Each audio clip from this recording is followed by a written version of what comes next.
Giraffes Can't Dance by Giles Andreae. Gerald was a tall giraffe whose neck was long and slim, but his knees were awfully crooked and his legs were rather thin.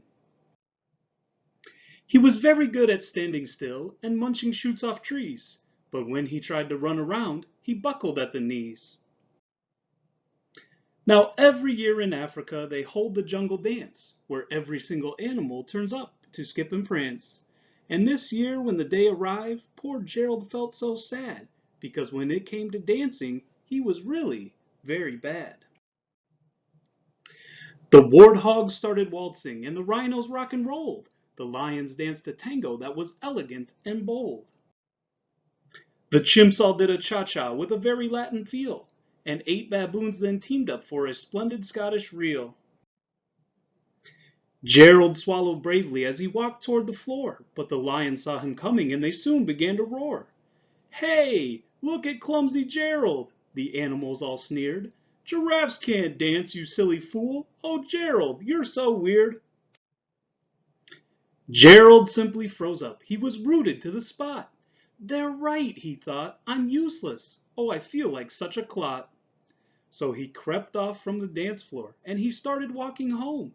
He never felt so sad before, so sad and so alone. Then he found a little clearing and he looked up at the sky. "The moon can be so beautiful," he whispered with a sigh. "Excuse me," coughed a cricket who'd seen Gerald earlier on, "but sometimes when you're different, you just need a different song. Listen to the swaying grass and listen to the trees. To me the sweetest music is those branches in the breeze. So imagine that the lovely moon is playing just for you. Everything makes music if you really want it to." With that the cricket smiled and picked up his violin. Then Gerald felt his body do the most amazing thing. His hooves had started shuffling, making circles on the ground. His neck was gently swaying and his tail was swishing round. He threw his legs out sideways and he swung them everywhere. Then he did a backward somersault and leapt up in the air. Gerald felt so wonderful, his mouth was open wide. "I'm dancing! Yes, I'm dancing! I'm dancing!" Gerald cried. Then one by one each animal who'd been there at the dance arrived while Gerald boogied on and watched him quite entranced.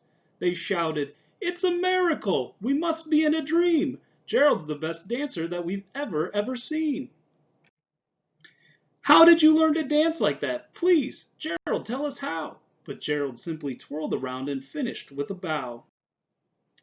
Then he raised his head and looked up at the moon and stars above.